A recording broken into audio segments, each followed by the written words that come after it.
Giorno 20. Giorno 78. È buon Ferragosto? Ed è assolutamente per una coincidenza che proprio il giorno di Ferragosto ci troviamo a Tolosa, non piove e siamo liberi di visitare il centro della città. Come sapete non sono un grandissimo amante delle città, però c'è una passione che i miei follower più accaniti sapranno, che è quella per i mattoni.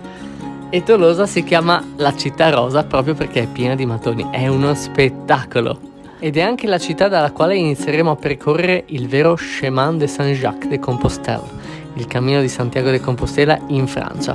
Il percorso porta fino a Jean-Pied-de-Port, che per chi non lo sapesse è la tappa iniziale del cammino francese in Spagna, ma noi lo abbandoneremo perché vogliamo fare il cammino del nord e quindi poi proseguiremo fino a San Sebastián sulla costa nord della Francia. Buon appetito!